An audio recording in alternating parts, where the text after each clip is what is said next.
ways.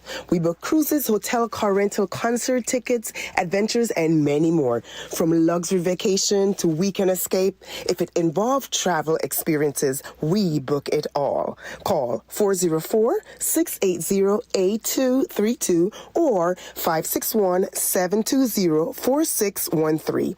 MasonsLuxGetaways.com. Travel smart, travel luxe.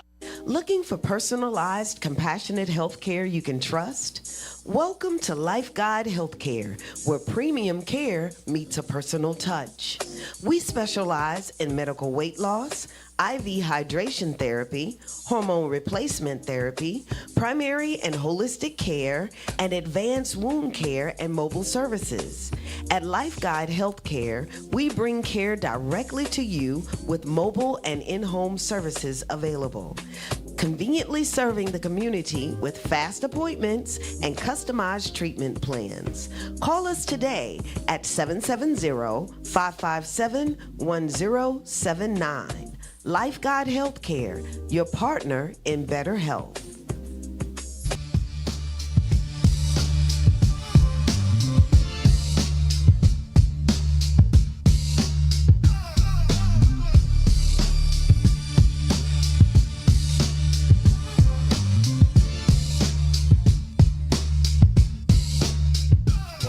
One, two.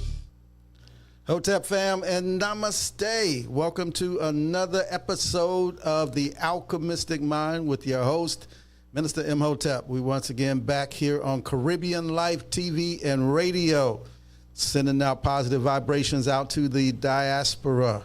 Thank you for joining us on this live segment. You know that we're going to be live, but we're also going to be archived. So you can always come back. If you weren't here for the liveness, you can come back and check it out on Caribbean Life TV, or you can go over to YouTube and check me out on my Minister Imhotep channel. So either way, you're going to get the goodness. We're bringing you the good, all about transformation, how to transform your life. And you know how that starts? By first transforming your mind. You have to think a new thought. In order to think a new thought, then that leads to a new action, and that new action leads to a new result. I'm here back once again with my brother Chris Williams. Chris is going to drop some science on the art and the science and the skill of manifesting what it is that you want to achieve. That's what Chris has been doing for 40 plus years as a metaphysician. Helping folks from individuals to large corporations to personal clients learn how to bring what it is in their they want into their experience. As above, so below. So we want to think about it and not just think about it. You got to have a plan to how you want to bring it about in a manifestation. And there are certain tools and techniques that are much more effective than others. And Chris is a master at helping to do that.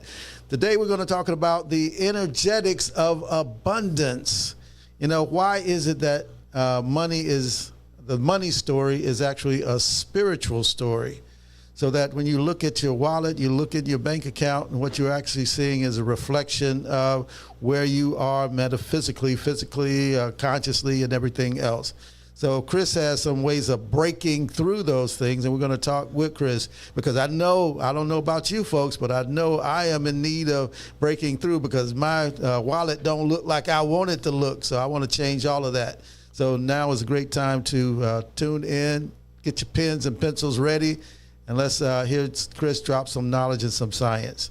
So on the whole debt to freedom, is it a mindset shift? Is that what's happening, or is it something else? What is it? Why do some of us just stay broke?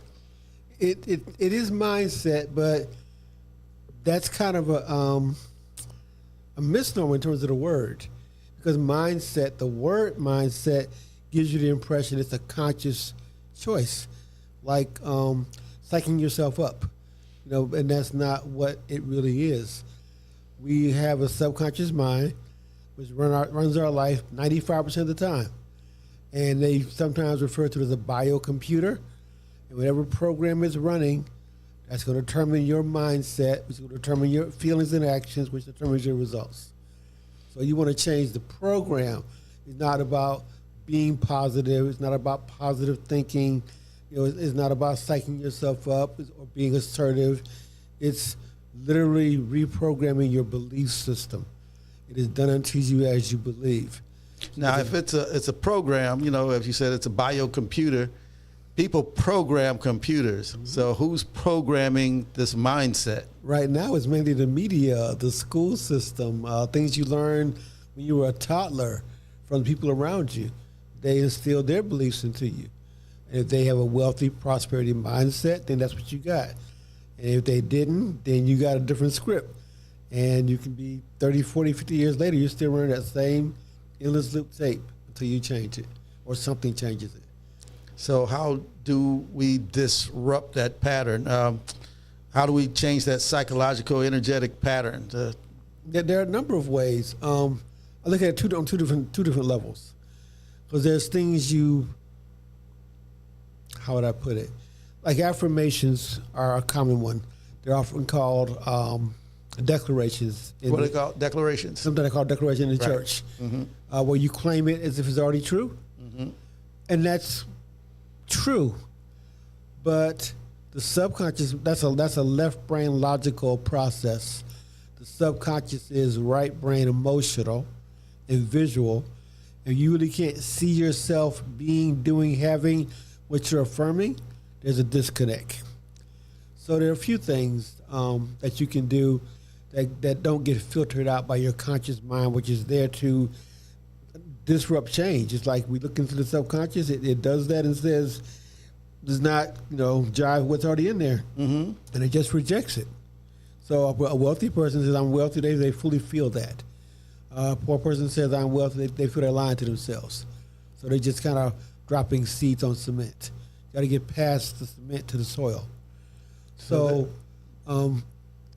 true story with me. Okay. Years ago, I was I didn't even do this consciously. It just happened. I got an off-campus apartment. I was in college. You're a Morehouse man, right? Yep. I want to decorate the walls with something that looked decorative. I found these posters that were like 24 by 25. Took poster size. All right. And I put up Paris, Eiffel Tower, Hong Kong, London, China. I put up posters for these various places in my room, in my apartment, and I didn't pay any attention to them. But a few years later, guess what? I traveled to every one of those locations on business. So because my subconscious mind never slept, it never sleeps. It's always taking in input, and it crafted my reality to affect that reality. So your walls, the color of your walls, the color of clothes you wear, all the posters and decoration on your wall, all those matter. Your environment is always programming you.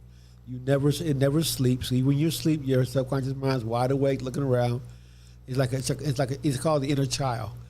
The subconscious never grows up beyond the age of 8. Somewhere between 5 and 8 is where it's locked in response to reality like a child. That's why you be watching a movie. You know it's a movie.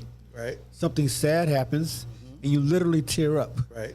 Because the subconscious mind can't tell. That's what the power is. So just like a small child will look at Barney or Mickey Mouse, and they think that is the character they see on their cartoons every day. Right. They cannot distinguish. And so the key is to talk to the inner child with symbols, colors, music, jingles, those type things get past the conscious mind. All right. So you talked about declarations and affirmations, but I know some folks also practice denials. How do denials fit in that? Denial is basically saying that you no longer do something, that this no longer is part of you like a cancellation. And usually if you do a denial, you want to immediately follow it up with an affirmation. Like I no longer enjoy smoking cigarettes. I am a non-smoker. So you want the both. One is breaking up the old thought form. The other one is instilling a new software. So you create a vacuum, then but you have to immediately fill that vacuum. Right. Okay. If you don't subconsciously fill it with something on its own, it'll figure out something to put there. Okay. It's never sleeping. It's always busy. Okay. Now, if we're going to affect those types of changes, you said that there are many things that help to program or reprogram or break your program, such as the colors that are around you, the clothing that you wear. Most people know that green is a prosperity color. Gold is a wealth prosperity color. wear those type of clothing. I notice in a lot of the buildings now, the apartments, office buildings, they put these in gray. Gray is not a productive color. That's being done because they're increasing technology. So they're giving you gray instead of giving you green and gold and purple, the colors that you need to have around you, that are going to program you for prosperity, spirituality, and wealth. So is it important to also have actual gold, real gold around? But that always helps. That's a vibrational thing, yeah. But until then, make sure your environment, your immediate environment you can control, is still supporting what you want. I have like a job I had, not hot right now, a giant $ poster with two vertical lines. And that's the original $, at 2 lines, not one. And that your subconscious knows what symbols mean. It knows that means, money, commerce, prosperity. So even if I wake up in the morning and I see that, my subconscious mind is in that state between consciousness and sleep, and it just takes it in, and it just reproduces what it gets. The input it gets, it just reproduces it. Okay. Automatically. So, well, people know this. Most women know if they want to get a guy's attention, put on a red dress. Woman in red. You're going to get his attention. Or LBD, little black dress. So they understand that. So on a subconscious level, it does affect the male. So they understand that, but they don't usually apply it to money. But the same thing applies to money. In your TV shows, you see the rich guy playing golf. What's he wearing? Green pants, or a green shirt. He's wearing money colors, and he looks out of style, but he's not dressing for style. He's dressing for effect. So is that why Trump has everything? He's like literally plastic gold around all over the White House and gold. Absolutely, it continues to grow as wealth. Okay. That's a simple one people can do. Hey, I guess it's working. He's attracted over $2 billion since he's been in office this past time. I know also that you are very much concerned with the timing of moon cycles and so forth in order to attract. How does that play into manifesting? Okay, we are roughly, according to science, 70-80% water.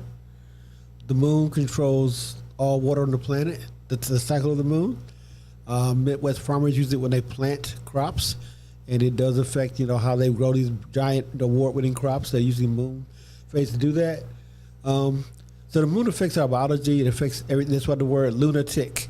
People know during the full moon, if you work in the ER, it's going to be a busy night usually. They get buck wild. Yeah, exactly. So same thing. And as you understand that the body's constantly building and destroying and being broken down, always at the same time. But this building is dominant when the moon is waxing. When the moon is growing from new moon to full moon, we're in a growth cycle, an attracting, increasing cycle. And when the moon goes from full moon back to new moon, it's decreasing. So you want to really emphasize your affirmations and whatever you're doing, your visualization during the waxing moon. And that's going to bring things more to you. Now, what does that actually mean? Where are we right now in the cycle? We're in a waning moon. We're in a waning moon. Right, we're in the moon. The moon is going from full back to new. This is the time for rest, clearing things out. This is the time you want to journal. You want to journal something out. This is time to do that journaling. You want to clean the slate to prepare for planting seeds. You plant the seeds for the new moon. How long does that period, the waxing and the waning periods, how long are they? 2 weeks. 2 weeks each. The moon takes 28 days to cycle. Right. And that's why some cultures have a 13-month calendar, where there are 13 cycles of 28 days. And then, where was I going with that? I don't. Well, the 28 days, so it's not on that 12-month calendar. No, it's every 31 days. Every 2 weeks it changes. Every 2 weeks, right? Yeah. Okay. And the moon controls the tides as well. Yeah. So everything based on water is controlled by the moon. So do you make financial decisions based on the I guess the period of the moon or? Not really. I choose to focus more on creating what I want, manifestation wise, when the moon is increasing. Yeah, but I mean, with business, I do observe the moon cycle, but there are a lot of other cycles I look at, in terms of. And by the way, the moon is the only cycle. There's not a coincidence that you plant in the spring. That you plant in the spring. There are 4 quarters to the moon. There's the first quarter, second quarter is just waxing, third and fourth is waning. Right. So that's the equinox and the solstices. Well, no, the spring is the first quarter of the solar cycle. Okay. The second quarter is the summer. So that's the waxing sun. Okay. And then those you start to harvest and then you rest during the winter. Those are the third and fourth quarter. So the moon peaks at the end of summer. Right. I mean, not the moon. The sun peaks. Right. The longest day is the 21st of June. So the best. That's why you want to launch. Most people do a house cleaning in the spring. You want to launch major projects on a physical plane through activity in the spring. You have the growth. That's when the sap rise in the trees. Right. That's a growth cycle. So you catch the waxing moon and the waxing sun at the same time, once a year, and you plant your seeds of business. Launching a project, launching a campaign, doing those type of things work well. They get the backing of the universe. So waxing means like building up. Yeah, okay. Increasing. Okay, and waning is diminishing, going down, going away. Right. Okay. So you want just like you want to launch a ship. You want to launch that ship when the tide is docking. Not launch it when it's going out. But when it's coming, tide's going in, you want to dock the ship. Okay. Same thing. You can do it with a strong motor against the tide, but it's much easier to work tides to help you propel you. Exactly. It's like airplanes when they're flying; they want the winds, tailwinds. Exactly. It's the exact same thing. Okay, got it. Everything works that way. Now, you're also an astrology. Well, I'm not an astrologer, but it is a part of understanding the cycles of life. Yeah. Right. Now, do you use astrology to help make decisions, financial decisions, or otherwise, health or otherwise? I personally don't as much. I mean, it is a science to that. If I really have a question, I'll go to an astrologer. I'll get that information, but I personally haven't chosen to specialize in it. Okay. It's an intense study. Astrology is a very deep subject. It takes 10 years to really become a master astrologer. It's not the horoscopes in the paper. It goes much deeper than that. Okay. Do you use any other tools like the I Ching or was it I Ching or I Ching? I'm not sure. I call it I Ching, but some people pronounce it differently. Right. Do you use any tools like that? Those are just ways you communicate with your subconscious. The subconscious likes to talk in symbols and images. So those symbols and images allow you to communicate with your subconscious. That's what that is. Now, what is that for folks who are listening or watching who have no idea what that is? Well, people who do understand more African type culture, even Caribbean culture, are more familiar with cowrie shells. Cowrie shells. A lot of culture would not, the spiritual people would cast cowrie shells. Some cultures cast bones. Cast lots. Some people cast tea leaves. Right. The Chinese were the ones that the emperors used I Ching the most to make major decisions. They would ask the question what the spiritual energy was doing, and the subconscious, which is in tune with the superconscious and universal mind, would just indicate that in simple. Same when you dream. Dream is a way that your mind is trying to communicate with you, trying to tell you something. So what is it? Cards? Is it stones? Or I Ching is symbols. They're all hexagrams. They're lines that you ask a question, you draw the answer, you draw the line based on how the coins or sticks come up. So it's just a symbolic, coded way of communicating with your own subconscious. It seems like so many cultures are using symbols in different ways. Runes and what's that, Celtic culture? Yeah, yep, exactly. It's all the same. Yeah, they're all different ways of using symbology. Tarot and right. Is that the same thing or different? Another system, but the same basic concept. They're all interrelated. It all goes back to the Kabbalah. Okay, it goes back to the Kabbalah. All of it goes back to the Kabbalah. Okay, all the religions come from the Kabbalah. What does the Kabbalah go back to, though? I'm not sure there's anything predates the Kabbalah, because the Kabbalah is just a diagram of the universe, what we call the tree of life. Right. And that's just basically like, okay, you're a doctor, especially a surgeon. There's a book called Grey's Anatomy. Grey's Anatomy. And you have to pretty much memorize that book. Huh? I thought that was a show. It is, but okay. But it gives you a very detailed anatomy of the body. So a surgeon would know every ligament, every tendon, every nerve, all that's diagrammed in there, so they know when they're cutting, what they're cutting, how they're putting things back together.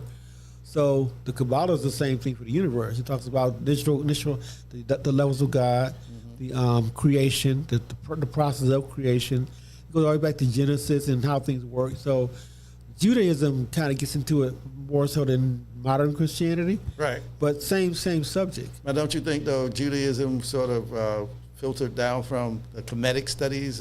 Absolutely. So it's all the same thing. It's all the same thing. All of them, at the end of the day, There's only one ultimate God source, whatever you call that source. And it's just about how you different cultures, different timelines, see it interpreted differently based on what they were dealing with at the time. Because I know the Vedas, no one even knows when those things were written. Right, exactly. So, but I still say that that Hebrew culture was a bit derivative of what was going on in the Kemetic culture, and even that was derivative of what was going on in. Yeah, nobody really knows where this stuff originated because it's timeless. Right, because you go down to the Great Zimbabwe, Yeah. there are actually ankhs on the Great Zimbabwe. Yeah. So it seems like that culture. If you go back to Lemuria, Aquarius, what do you call it? What's the other one? Samaria? No, Asia, Atlantis. Or Atlantis. All those cultures, same basic thing. Well, there was a Pangea at one time, so there was Yeah. all of them were connected. Right. So, And even what you call literally, yeah. And even what you call what's the other one? Some of this elude me, but yeah. It'll come to you. My basic point is all the same science. Okay. Now, why? Let's bring it to. We went back to the past. Now let's bring it up to date. Why is it so critically important right now, right here in this moment, for Black folk or Caribbean folk, diaspora folks, everybody really. to start getting? Well, I think especially for us because we have, that they have a head start on us in terms of culturally. Not every white person has the finances in abundance, but when you've had so much of your labor committed to making somebody else wealthy, you get into that mindset of that's what you're supposed to do, and it's hard to break that pattern. It goes more pattern. basic than that. And I'm not trying to be critical of anybody, but Caucasian families, Asian families, Jewish families tend to give their children, from my perspective, better confidence and self-esteem growing up.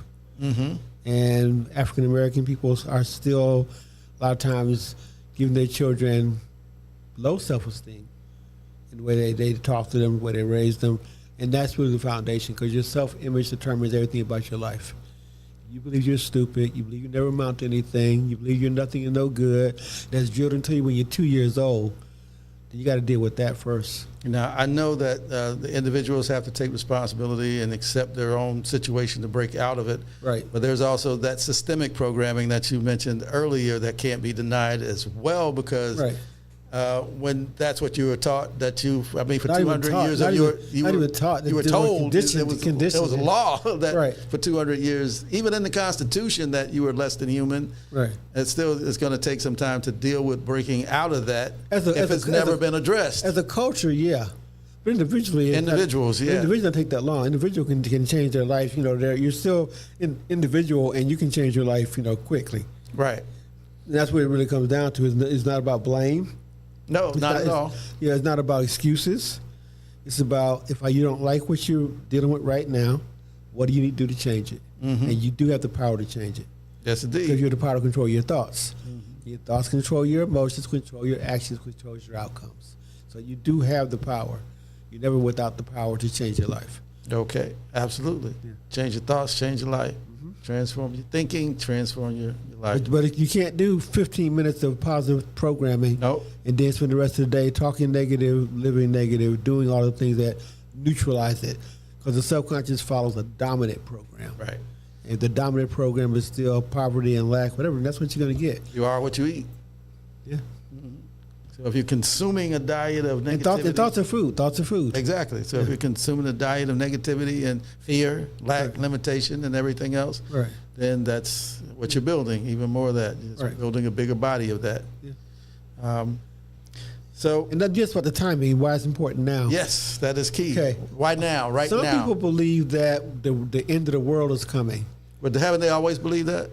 No, that's been taught. I mean, from the very beginning, even the Christians, the ones who followed the way, they were following, but they were selling everything because they thought it was imminent in that end. Yeah. It seems like every period.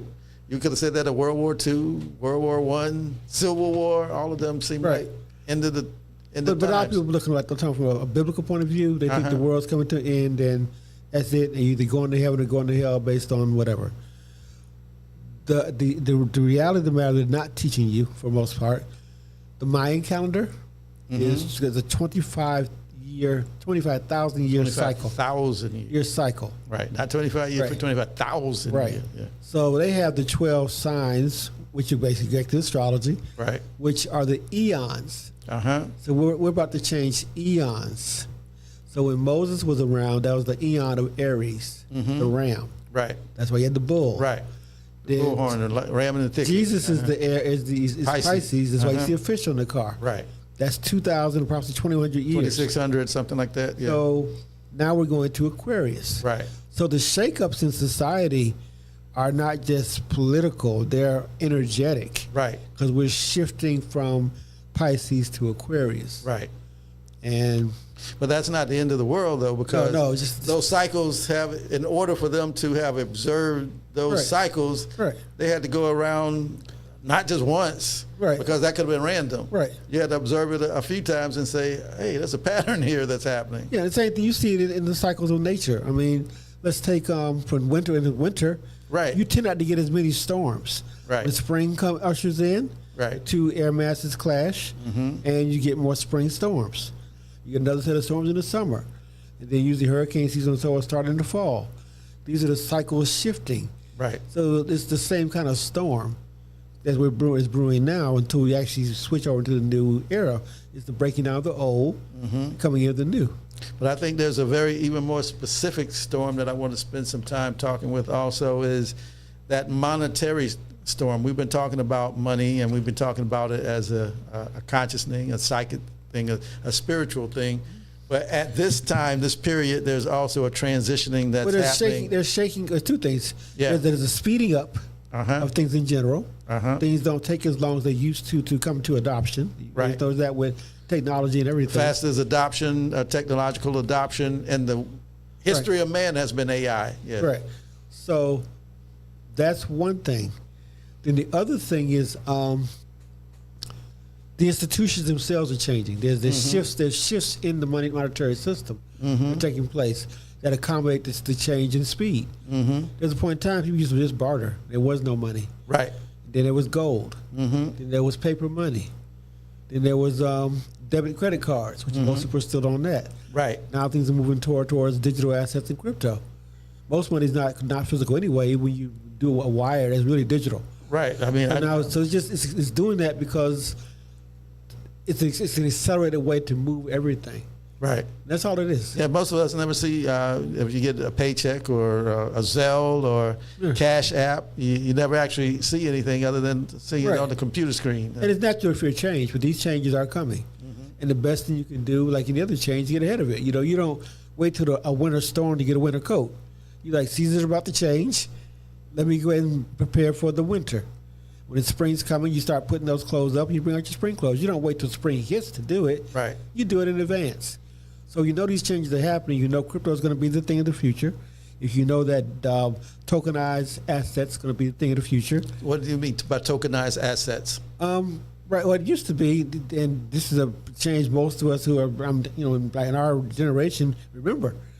There was a time when the courts and other places had no computers for the most part. Right. Everything was done by physical Right. records, physical files. They had to go Paper get and the ink. file, Right. exactly. And now most of those things are on computer. Right. So now we're going to make it digital. It's like you wire money digitally. So the deed in your hand will be DocuSign. on a device. It won't be physical. Your mortgage papers, your insurance papers, all that's going to be digital. So everything's going to be digital on the blockchain, which is a faster way of doing things. So that's all coming. So when they say a non-fungible, what does the word fungible mean? Now you testing my. I know, but I'm not thinking to say. I know. No, it wasn't meant to be a quiz. But I no, know that was really big for a while. People were creating art. Correct me if I'm wrong, but I think of fungible. I think of something that maintains its value, even as like a gold. Right. It's fungible. It doesn't really lose its value. Matter of fact, it's been gaining a lot of I might value. be wrong, but that's what comes to my mind initially when I think of that term. Speaking of gold, why are so many people beginning to hoard gold, and the price of gold is going? Well, gold has been a store of value for over 5,000 years. It goes all the way back to Egypt. So that's like the safe haven asset people look at when things are unstable. They know the dollar is very inflated. There's a lot of shifting between countries and who's going to lead, who's going to follow, and who's going to there are just changes taking place.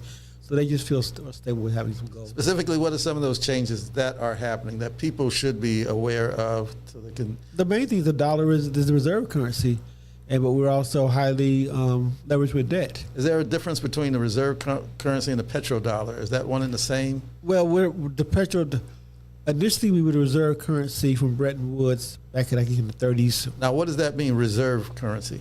Like, okay, most import export in the world is done in U.S. dollars. Okay. At one point, all oil was priced in U.S. dollars, but initially because we held so much gold after World War II, then money was pegged to the dollar because the dollar was backed by gold. So that was all of us wanted to, at some point when I was a kid, get into Fort Knox. Right. So in 1971, I believe, Nixon took us off the gold standard. But that's when we made the petro deal.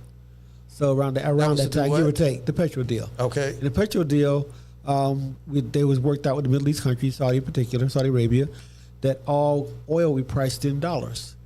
So that again, all countries use oil, they needed dollars to buy oil. So they kept us as reserve currency. But now all that's up, I won't say up for grabs. We still have China's trying to get the UN well, there are a few countries fighting over. China is the strongest player. China probably was the most realistic one. Well, they want to see gold. They're using their yuan. They're digital. They're doing some things, but we'll see. They're still up in the air. But the U.S. is working to maintain that status, and a lot of changes you see are to that end. Because it will affect U.S. citizens significantly if the status is lost. So how much of that is playing into what's going on right now over in Iran? Because I just heard that some of these oil companies, they're making record profits. One of them, I'm not sure which one it was, but made over 400 times what they did last year because of the conflict that's going on. I could comment, but I'm going to stay away from the politics. I'm stay away from the politics. I'm stay away from the politics. Well, I ain't talking. I'm just talking about the finances of it. Okay. It seems. Well, yeah. I mean, the oil prices have gone up, and that makes people need more dollars. Because there's been a drop off in treasury sales. So there's been a drop off in them. Yes, some countries, because of our debt, $39 trillion, are feeling like we might not honor. So not individuals, but other countries. Countries, right. Right. So we're working to just offset that. That's pretty much part of what's going on. But in terms of treasury debt, is that a strategy for like buying T-bills and notes to actually? Well, the government note is still the strongest asset in this country you can buy from. Compared to, let's say, CDs, whatever. The treasury is still the primary debtor that. I doubt they default on their debt. So that's a strong one. So do you think most people are even aware of that they can get treasury? And I'm talking, when I say most people, I'm talking about our diasporan people. Well, most people know they can go to their brokerage firm or maybe even their bank and buy treasuries. Can't you buy them directly? You can buy them directly, yeah. Treasury direct. What is the benefit of buying direct versus going through a broker? That you own it. You truly own it. Because there's the whole thing of who really owns assets. And when you go through a brokerage firm or a bank or something else, you're not really the owner per se. So bank, you are the beneficial. You are the beneficiary of the instrument. Talk a little bit more about that, because I think if I buy if I got it through Schwab or E.F. Hutton back in the day or Fidelity now, that I own that. So we getting into something a little deeper, but it really boils down to this. When there's if a company files bankruptcy, and there's a liquidation, there's I don't want to get too deep into it, because for the average person trying to just make money is not that critical. But there's an order to which assets are liquidated, and whether you're a depositor or CD holder or stockholder, it's just like your lien position. All these things matter in terms of who gets paid out first. So it's like a lien position. If I had a debt and somebody takes first position, yeah, exactly. First position versus second position. The first position, mortgage has present over the second position. Right. Yeah, it's similar to that. Yes. Okay. So in that sense, when you buy Treasury direct, there is no other middle party that's going to claim your treasuries. It's going to be you, the buyer. And when you go through a bank, then these things only occur in a liquidation type situation. So for the average person, that's not right. It's not something that more than likely the probability. So there's a possibility, but the probability is not that you're going to. I think the average person needs to be focused on acquiring assets and building their income, and focus on that. And then once they get that part handled, you can afford to go to the proper tax accountants, tax CPAs, tax lawyers, and investment advisors, and get that advice that the ultra wealthy get.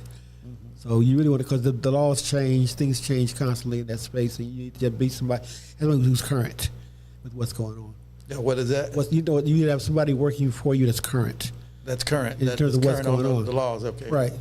So trying to navigate that space by yourself is, risky at best. But so I'm looking more at people shifting their consciousness to make money, right, to buy assets. They use that to be able to hire the professional help and advice they need. Because I think that's the key that's right there is you talked about assets. Now, what is your definition of an asset? Things that make you money. Things that make you money, right. Okay. And the polar opposite of that is a liability. Right. Things that cost you money. Things that cost you money. Correct. Now, sometimes some things can be one and the same, or at different periods, it can shift as to what one is and isn't. Like a home. Sometimes it's a liability, sometimes it's an asset. Well, it's usually a liability. It's usually a liability. Right. Now, wait a minute, I'm a real estate guy. I would say almost always a liability. Because unless you're using it for business purposes, like a rental property, it is costing you money. You're paying a mortgage, you're paying insurance, you're paying maintenance, repairs. It's a liability. But in that scenario that you outlined previously, you talked about inflation. Correct. Inflation then is going to increase the value of my home. So correct. If I bought it for $200 and now it's worth $350, I haven't done anything different. Right. But I have a more valuable asset. But it's not generating you money. So when you say generating money, you mean cash flow, liquid. Right, cash flow. Liquidity is the key. That cash flow. It's truly an asset is generating cash flow, or can be, well, you could, yeah. I mean, the way I look at it, anything can be an asset or a liability, but it's a question of the how could I put it? You can buy an asset and still can turn into a liability. Right. Yes. So. Not cared for, maintained. Yeah, but I look at the dominant energy of what it does. The dominant energy of a house is to cost you money. If that makes sense. Well, I mean, you're gonna get arguments a lot. Like I say, I'm a real estate guy. I'm a realtor. So no, but we say that the house is the piggy bank. But liabilities have their place. I mean, you're not going to have all assets. So it's not a negative that's like a debt can be a good debt or a bad debt. Correct. Exactly. Okay. So not like you should avoid everything. We put values on different words, and sometimes they hit in different ways. Exactly. Okay. All right. But right now, you also you schooled me to something a little while back about the digital dollar. Now, what is that, and what are the implications of having your dollar digitized? I mean, we like the paper, even though it ain't paper. I know it's more cloth than paper, but we like that tangible thing sometimes. The Benjamin, I mean, the cash rules everything around me. The digitizing of money is happening. You know, how you feel about it is happening, is going to continue to happen. But what specifically is the digital dollar? I mean, with crypto. The best example right now is... I mean, if I get crypto, I'm going to buy me some,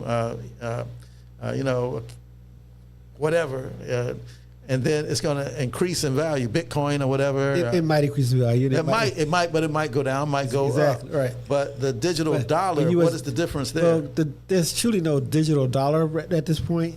Even like a CBDC. It doesn't really exist right now, but the USDT is backed by Treasury. Well, what was the first one that you said? Central Bank Digital Coin, CBDC. CBDC, Central Bank Digital Coin. That would be a coin that will be. Is that like something that's about a Fed? It will be issued by the Feds. Okay. We don't have that right now. Right. I just didn't talk about it and a lot of blowback about that, but it has not happened. Right now, USDT is very popular. Now, what does that stand for? That's USD Tether. Tether is a company, a corporation that issues that coin. Okay. And but it's pegged to the dollar based on the Genius Act, which got passed last year. The Genius Act. They just passed that law, the federal law. Now, what does that entail? That mandates that every what they call a stable coin, Okay. whereas Bitcoin can go up or down, Right. USDT is pegged to the dollar.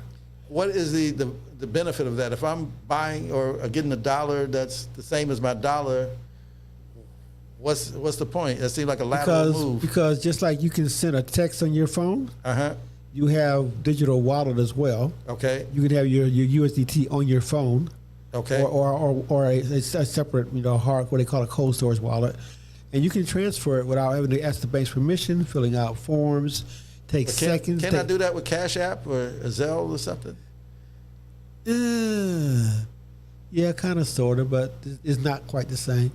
Because Cash App can jerk your chain a little bit, Yeah, they can basically. There have been issues with that. People have had issues. Oh yeah, my daughter has had an issue. She's an artist and she sold a painting, and they didn't give her all the money, and she had a heck of a time trying to. And they can close your account. A lot of things, So, but with these digital dollars, they can't do that. Well, I won't say they can't. I was going to say because I heard the opposite, that sometimes they can control what you get and don't get. Everything is electronic is controllable, but as a general rule, you're going to have more flexibility if you get a decentralized wallet that's centralized and decentralized. And if you get a decentralized wallet, then you're going to have pretty much freedom to do what you want to do. Now, but the basic benefit is that you're not going to pay a $35 fee or $45 fee for that. It's not going to take 3 days to send someone overseas. Okay. It may cost you $1 and take. Depending on what if it's USDT, and then it's going to take seconds. Speed of transaction is the biggest thing, right? And the control, I guess, the privacy. Exactly. Right. None of it's totally private because it's on the blockchain, which is a immutable ledger. It's anybody can check the blockchain, so it's not like it's totally private, but it's hard sometimes to identify who specific wallets belong to, though. Yeah.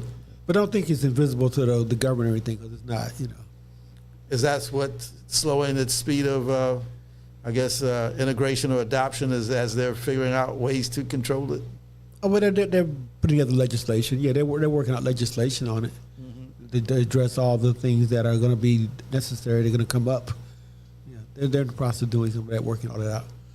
So as we talked about assets, I think that's going to be one of the keys to going through what some may call a crash or decline or end of the world or whatever, is what assets you own, because there's going to be a class that has assets and a class that doesn't have assets. But I agree with that.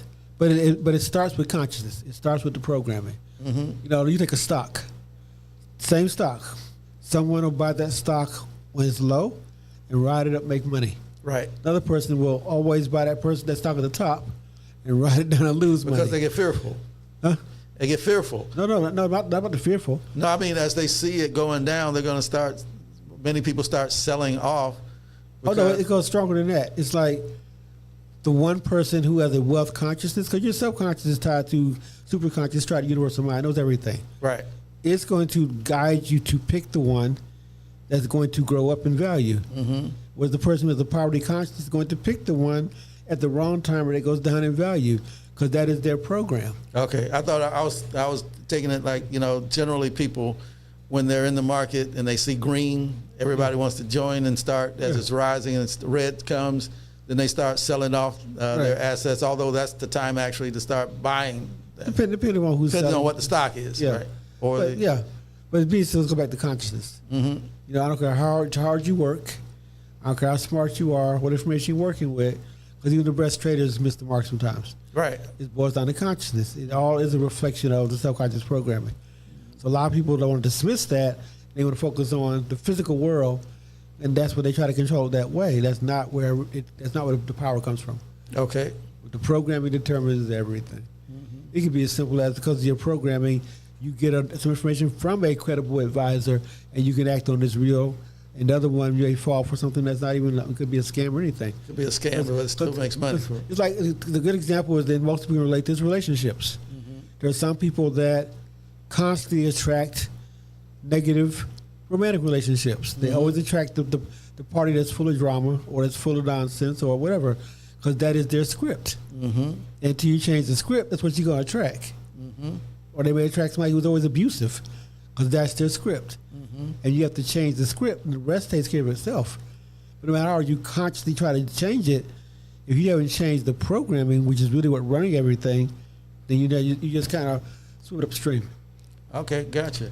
So I know we talked about affirmations as one way of changing that script. And colors. And colors. And symbols and things Symbols, like that. Yeah. numbers as well. Numbers too, but not as much. Not as much. I mean, numbers have their vibration. But I mean, as far as just straight programming your mind, I would say symbols, colors, pictures, images, those kind of things will do it faster. In addition to affirmations, or what other techniques might be helpful in? Well, I mentioned the poster on the wall. What you put on your walls. Right. That's very Some important. people do the vision board type of thing. But to me, the vision board it works, but I would rather you just color your whole environment. So that you see it all the time, as Walk in the opposed to house, occasional. and every room should be empowering your subconscious mind towards what you want. So that's some sort of prosperity feng shui. You want cars, then have a nice Lamborghini on your wall. You want a Mercedes, put it on your wall. It's like your whole house is a giant vision board.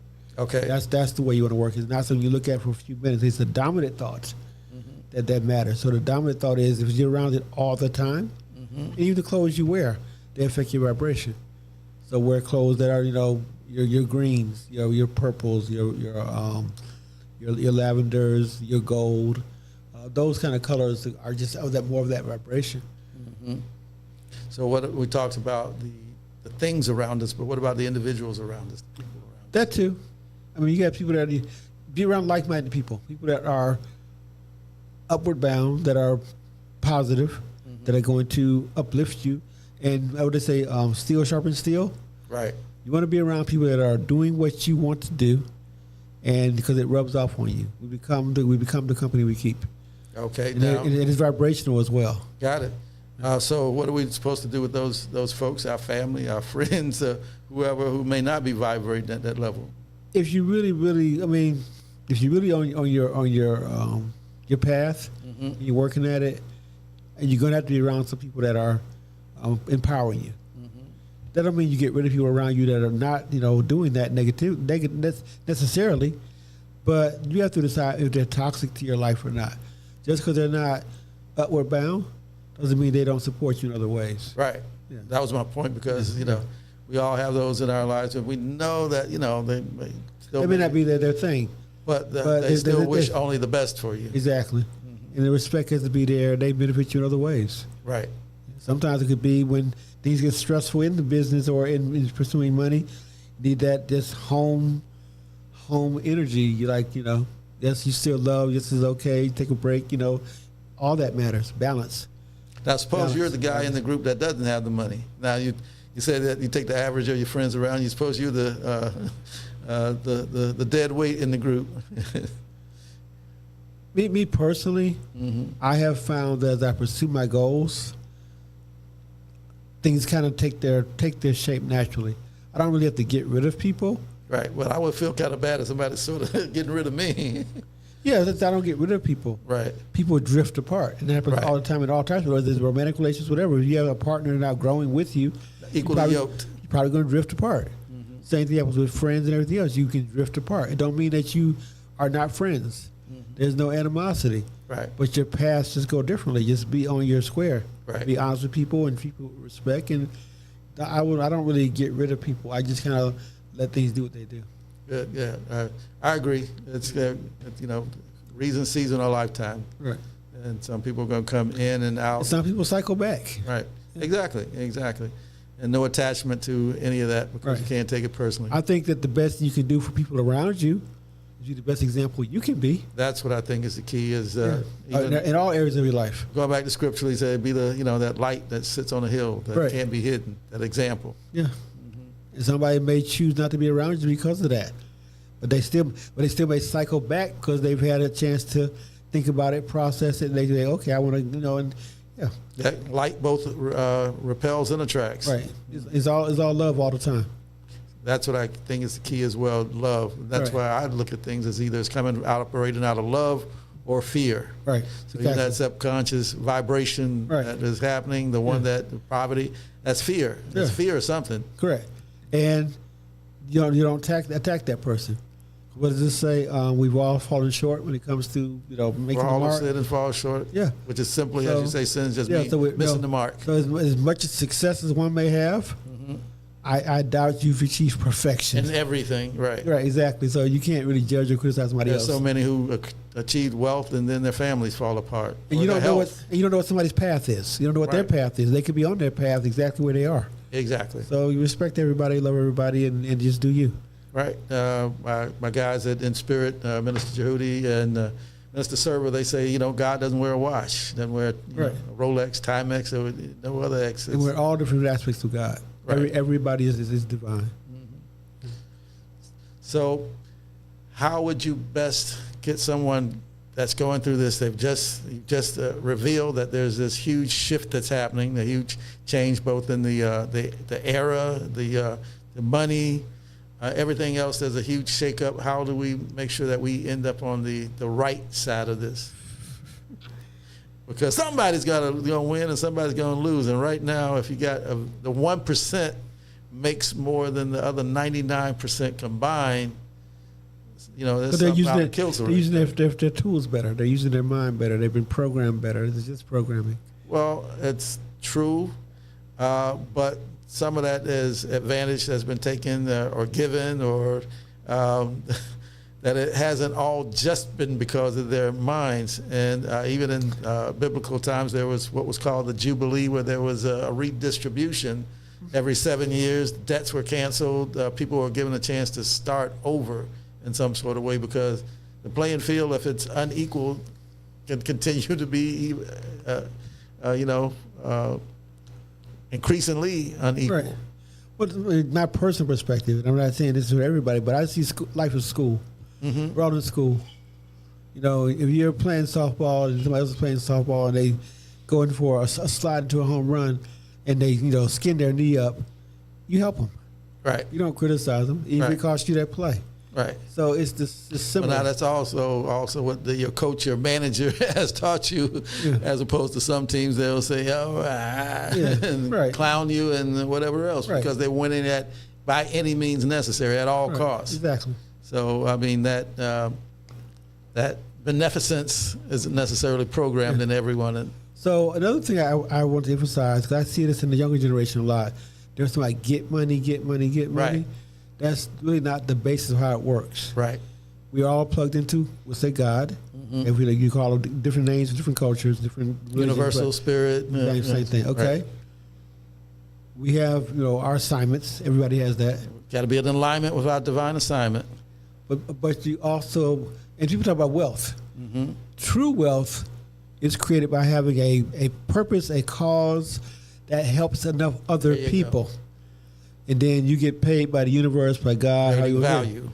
Right, based on the value you bring to the people. So, like I say, Henry Ford did not say, "I'm going to sell a bunch of cars and make a bunch of money." Mm-hmm. I wanted everyone to have an automobile. Right. And that same with Bill Gates and the computer. I want everyone to have a computer. They have whatever that he came up with. And those inventions changed the world. Right, because they changed people's lives. Right. So you want to really be wealthy, then figure out what change you want to see in the world. That you know that you have, because everybody's given a dream and a vision. Right. That's what God gives everyone. Right. Don't minimize that. And I don't care, and you don't necessarily even talk about it, because some people will ridicule you. They'll tell you you're crazy. That's not possible. What do you know? You're delusional. You get real, etc. Ignore all that. Mm-hmm. Your vision is your message, and then just think about it, visualize it, imagine it, and give it life. Don't suppress it. And then the thoughts, the people, the connections, the information you need will start to come to you. Right. As you give it thought and energy and life. Yes, I am a conspiracy theorist. Only in that I believe the universe, the divinity energy is conspiring on our behalf. We allow it to. Right. And there's negative forces, but understand that yin and yang are complementary. Right. You will gain more strength exercising in water than you will in air. There's resistance. Because the resistance. Right. And the astronauts lose muscle mass because of lack of resistance. Right, no gravity. So don't look at negativity as negative. That's how you strengthen yourself. Take it on as a challenge. I had a trainer, Al Claiborne, and as we would run the hills, we lived out on Niskey Lake, and there were hills around. It was like a 2-mile trail around. And the general tendency is when you're going downhill is to speed up more. But he said that's when most of the times you're going to injure yourself. Right. Really to accelerate on the uphill. And that strengthens you and gives you more. That takes a lot out of you, but it puts more into you. Right, correct. So yeah, but life works the same way. You know, the more, what do you say, to whom much is given much is asked, much required. Right. Because Spider-Man, Uncle Ben said, "Well, great power comes great responsibility." Yeah. But even before you get the power, it's what makes you get the power is becoming the person. You have to basically become what you want. Right. So when you say I'm a millionaire, Be it. you have to be that person, and you have to grow into that consciousness, and then the money will come. So the challenge is the growth. The bigger your vision, the more growth required, so that when you get it, you're able to handle it. Okay. And so that's a lot of people don't get that part. Many people get it and then it's gone. A lot of people quit before they get it because they don't realize why it's so hard. Like, what did you ask for? You know, it takes more study to become a PhD than it does to become a high school graduate. Yes, it does. So it's the same principle. Yes, it does. You know, it takes more effort in the gym to become a bodybuilder than just somebody in shape. Yes, it does. Business, life, money works the same way. Got it. Now, Chris, we're about to run out of time. How can people find you, get in touch with you? My best email is power, POWER, wealth, WEALTH, the number 4 @gmail.com. All right. Just shoot your questions across, you know. Powerwealth@gmail.com. Yeah, we have products, we have services and all that, but shoot your questions across and get to understand what you're doing. This guy is the one who also created the Wheel of Abundance, so that it helps to focus yourself as you are concentrating on these things. Because I can have my version of it, yeah. I mean, that's true. It's an ancient It's symbol. ancient and ageless, but you put your own spin on it. Yes. And that's how we do in hip-hop. You put a remix. Yeah. Something happens before, but you put the remix on it, and that's relevant right now. Right. So, Chris Williams, thank you for joining in. Thank you. Being a guest here on the Alkemystic Mind. Thank you, Caribbean Life, Radio and TV. All you out there, tune in live streaming every Wednesday at 4.